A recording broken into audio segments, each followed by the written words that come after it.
Hello everybody and welcome to my channel. Today we are going to be doing an accessibility review on this website called Milan.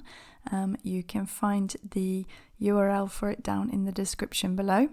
And this is a website which was submitted by Tamal, and it's a website with the aim of bringing non-profit organisations together with people wanting to sponsor and donate money.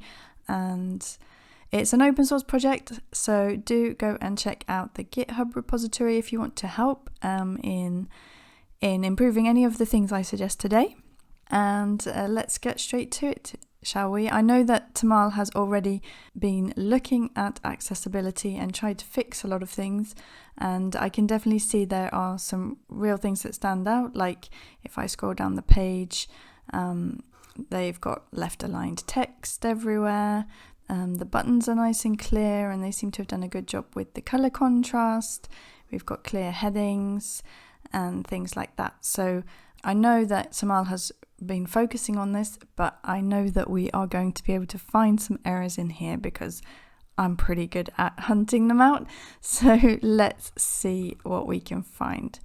So as always, the first thing I'm going to do is do an accessibility check with Axe DevTools. So we'll open up the inspector and see what we can find here, just our automatic checks. And Axe DevTools has actually got a bit of an update recently, so it's got a slightly different layout. It still does the same things, but some of the buttons might be in slightly different places. So now we've got like a combination. We've got the issue here, and to highlight it we can press this little button here in order to see, and we can actually drop down here because there's 3 issues that elements must have sufficient color contrast. So 3 items on this page which we can highlight. Yep, definitely this button down here with the black on the grey, that's not at all going to pass the color contrast levels, so that's something to look at, changing the color there. Okay, it can't tell itself that this black on the purple. I would say by eye it does look like that actually passes the color contrast, but we could probably just check that actually by, if we just, the next one is this grey. So that grey is debatable. So let's have a quick look at that. I'll stop the highlight. If we, with our color picker here, I'm just going to pick up like one of these, the purple on the back. It might not be the same on every single bit, but this is roughly similar.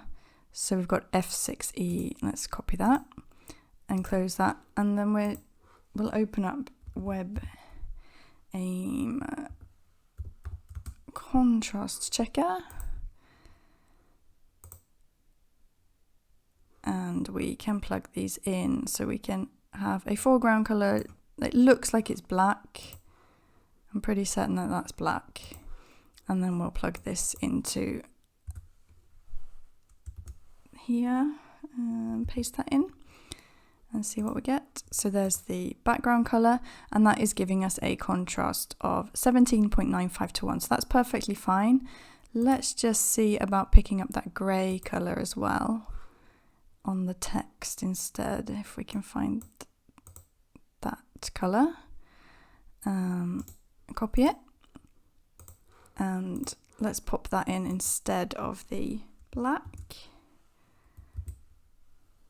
Press enter.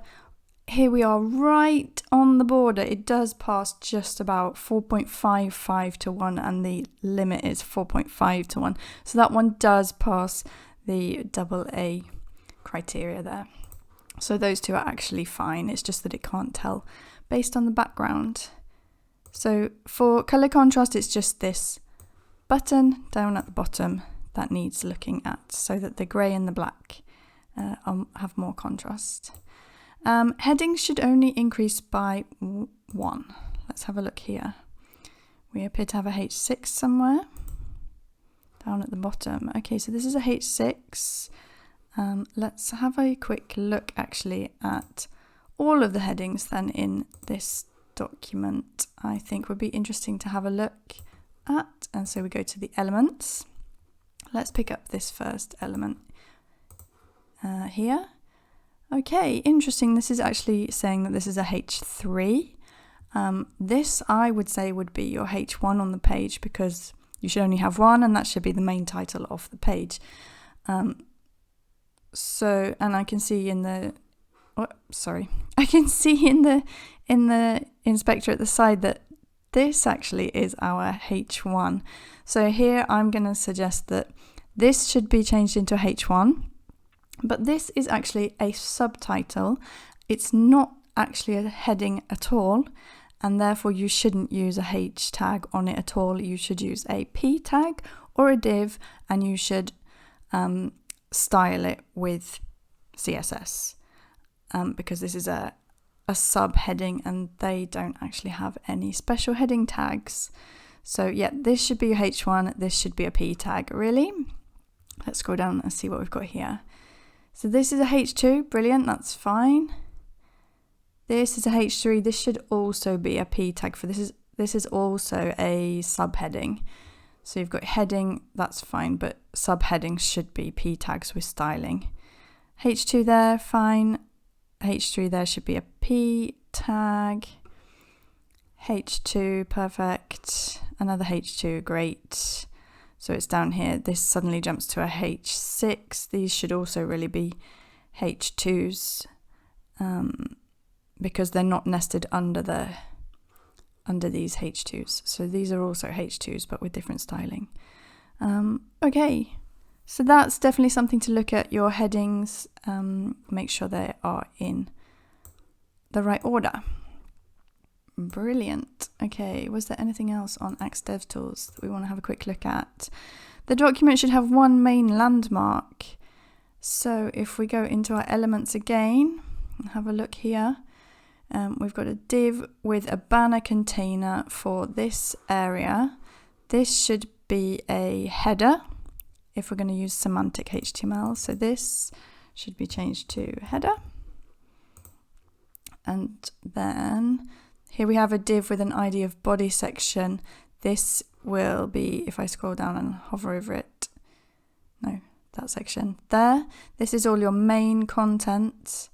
Let's have a look. And this as well. So actually these three divs here should be wrapped in another tag. They should be wrapped inside a main tag, because this is all of your main content. So that needs to be added as well. You've got a footer, that's great.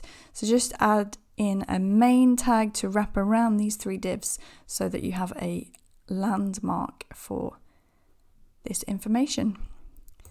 And we have one more down here. Yeah, okay, this is the same thing. These two are related to each other. So the document should have one main landmark, and because that's missing, you've got several things that are not actually contained inside any landmarks. So that is something to have a look at. So if we close this up now, the next check I want to do is to check that I can tab to all of the things that I expect to tab to. And so I'll start at the top and just hitting the tab key. So let's have a look. Okay, brilliant. We do end up on this continue as a club.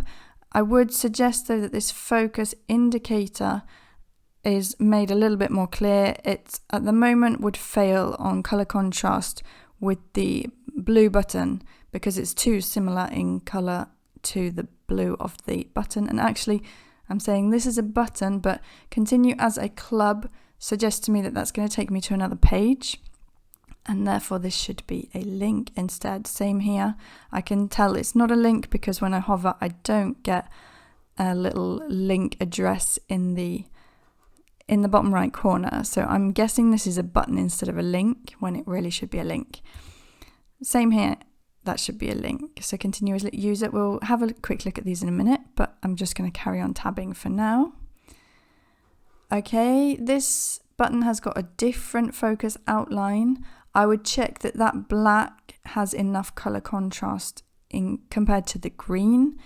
And I'd say because you've got different colors here that you're trying to use on a focus indicator, the best option might be to have like a double layered focus indicator, like a black and white that has like a bit of a gap around something so that everything stands out.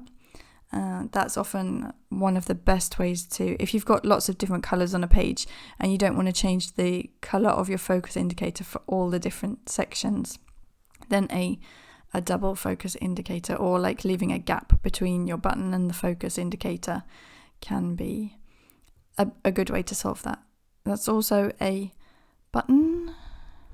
And explore, that's probably also a link, I'm guessing, so that should probably not be a button either. Then we jump down here. This is what I mean about having a double layered. Here you can see it's black and white, and that would mean that if you're on a white background, the black is going to show up most, and if you're on a black or dark background, the white shows up most. So having a double layered outline is often a good idea, and they are links, so that's brilliant. Yep, great. Then we jump to login, register, and report. And here that red is a little bit too similar to the red of the border on this button, but that button has a few contrast issues anyway, so that needs a little bit of a redesign. But brilliant, all the tabs in the right order, so that's looking really good. So I'm going to come back up to the top again. I want to have a look at something to do with consistency, and it has to do with these two buttons here. So this is quite a subtle thing for accessibility, not the end of the world, but I just want to bring your attention to what happens if I click on both of these buttons. So let's have a look at the club first. And when I come here, I'm brought to a login page where I can enter my email and my password. And if I don't have an account, then I can register here. However, if I go back and I now continue as a user instead, I'm actually brought to the register page first. And if I already have an account, I can log in here. So this is just a small thing that it can be a little bit confusing if I can't see what's going on.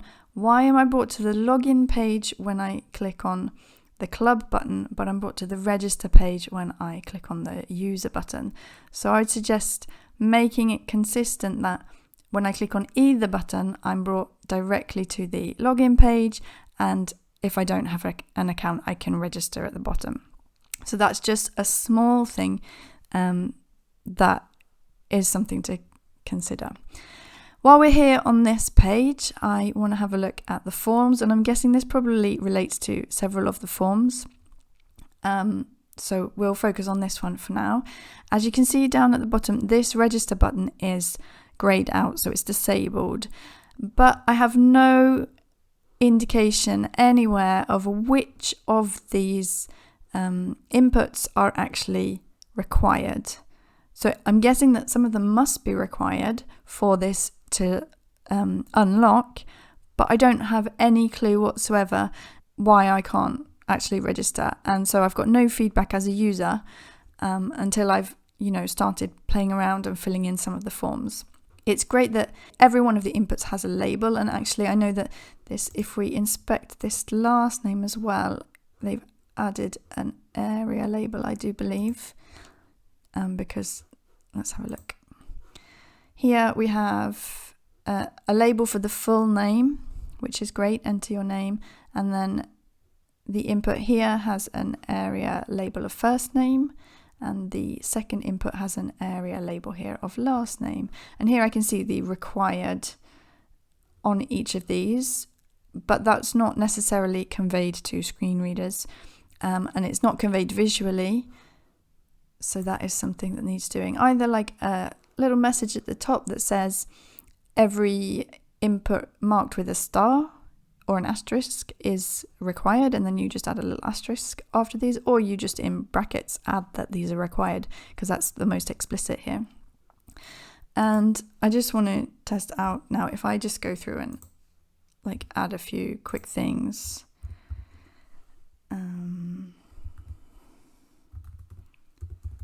So we pretend we're filling in the form. There, okay, now I visually can see that unlocked the register button for me after I'd filled in the password. But other than that, I've got no visual feedback that this password is long enough or correct or anything. I'm not entirely sure what a PIN code is. it might be that that's supposed to say postcode or zip code there. PIN code is a bank card number, so you might want to just update that if that's incorrect there. Okay, but now I can visually see that the register button has appeared for me. I don't know if I dare to, but there, okay, I dared to click on it, and actually the address field is also required, even though the button is now visible. But the only thing that I got as feedback was this from the browser, and that's actually not enough because these are not read out by screen readers. The browser error messages are a bit hit and miss in different browsers. They're not the best way. So like little error messages that appear here at the bottom underneath each input or above each input, and then maybe a list at the top of what's wrong in like a bright color with bold text or something. Don't just rely on color. But some extra error handling here would be fantastic. And in contrast to this, if I quickly look at the contact page, oh, now it's telling me that I don't want to save that, no. The contact page, I can actually just click the button because this one isn't disabled. However, if I click it and I haven't filled anything in here, there is a toast that appears, which is great in some sense, but it just says resolve errors in form. And it doesn't specify what the errors are, which input fields are affected. And it's also a long way away. So if I have like really poor eyesight, if I have a visual impairment and I've zoomed in on this a lot, maybe I've zoomed in to like 400%, and I'm down here on this just send button and that's all I can see, I don't necessarily notice this toast popping up at the top because I'm so focused on this just send button down here. So that is something to consider. Now I have zoomed this in, you can see that everything does reflow nicely, and we get a nice little hamburger menu that I want to check actually, that I can tab to it, and I can open it, and I can tab to everything inside it. And can I close it again? Yeah, okay, nice, that works nicely. That's great to see. Let's just zoom out of here again. So yeah, that's just something to consider in terms of your contact forms and error messages. Error messages are super, super important. Okay, let's fire up the screen reader on this. We'll go back to the homepage to start with, and then we can test out how it sounds with one of these forms in a minute. So we'll go back to here, and let's just go and start NVDA, Susan. I have now opened up NVDA, the screen reader on Windows, and I'm going to see if we can navigate through this site and get to a contact form and try to fill it in. So I'm just going to use the down arrow key to take us through each row and see where we end up. Heading level 1, where help meets need. Okay, she'd already read out the Milan before when I put her on, so that's why she didn't read that out. Button continue as a club. Okay, so there we get confirmation that's a button. Button continue as an user. Okay. Oh, button continue as an user. There's just a tiny little English mistake there, but I'll pick it up. That should be a user, not an user. A little quirk there of the English language, that not all vowels need an before them. Heading level 2, what do we do? Separator. Heading level 3, we conjugate help and need. It is a platform where we try and bring together all the various INGOs and clubs and potential donors across the world and connect them to the right communities so that people like you and I can send and receive help to and from our desired communities. Okay, so it sounds like she's reading out things fine. Let's go up here and click on a button. First name edit required, invalid entry, first name blank. Okay, so you can hear that when we come to this page, she jumps straight into the first input. She hops over the navigation. We can test that in a minute, that's fine. She reads out that this is invalid because it has a required attribute on it, but it doesn't have an area required. So she doesn't read out to me that this is actually required. I have no way of knowing that. If I can fill this in. Last name edit required invalid entry last name blank. Okay, so I know that then she wants my last name. Email address edit required invalid entry email blank. I'll just put in something. Password edit protected required invalid entry password blank. Okay. Address edit required invalid entry address blank. Pin code edit required invalid entry pin code blank. Okay, so great. She reads out all of the labels on these, which is fine. Register button. And then the register button. And now I'll show you if I press enter now, and we know I haven't filled everything in correctly, if she reads anything out to us. Please fill in this field. Oh, Alert. Address edit required invalid entry address blank. Nice. She does actually do that in Chrome. I can't guarantee that that will happen on every single browser. It's definitely something worth testing for. That didn't always happen before. If it's something that comes from the browser specifically, like one of those error messages, they don't always get read out by screen readers. So definitely something to consider. But nice that she did tell us this time. So now we need an address. I won't fill in anything else because I don't want to just register random accounts on Tamal's website. Let's have a look at the connect Navigation form. landmark. List. Link visited. First name edit blank. I'm just going to see if I... Navigation landmark list with 5 items. Contact visited link. I just want to make sure what this navigation sounds like. About us visited link. Events visited link. Clubs visited link. Home visited link. So it's really nice that it actually told us that this was a list with 5 items. Toolbar. Address and search bar edit has autocomplete control plus L selected. Contact us. But it doesn't let me tab back to this icon over here. Let me just... I'll have a look at that in a second, actually. I'm just going to... Milan. First name edit blank. Last name edit blank. Let me see what happens if I click on this send button now with that notification that we get. Alert resolve errors in form. Address. Okay, she does tell us to resolve errors in form, so this also gets read out, but it doesn't tell us which one is missing this time, so that's something to look at. I just want to quickly look at this, actually. I'm going to turn it off. Desktop window X. Desktop window XA. Search top. NV. Search. So I turned the screen reader off just so she's not too overly chatty. She does drive me mad a little bit sometimes, so I don't know how people that do it all the time actually manage that. Let's have a look at this. So this is just an image with an alt text of LOL. That is definitely something that needs to be changed. Brilliant that it does have an alt text, but that tells me absolutely nothing about this at all. It should say like logo, or that, no, it's not actually a link, so it's not taking you anywhere. So that should say logo instead of LOL. But it would be great if that was actually wrapped in a... I'm just wondering actually, because when I clicked on it before, it did take me back to the homepage. I'm not entirely sure how that happened. Maybe there's something in here that I didn't read, didn't notice. So yeah, take a look at this button or whatever it is up in the top corner, because it's not quite right.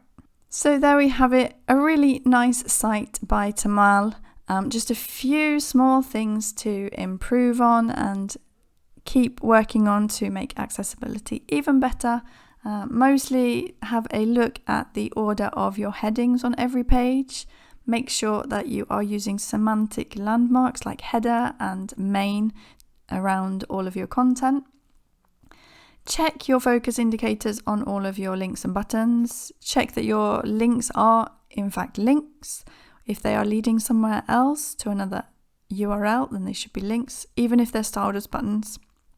And what I would say is probably the most important on this page or on this whole website is to check that your error messages on the various forms that you have are actually indicating what errors specifically are occurring to help your users as best as possible to fill those in.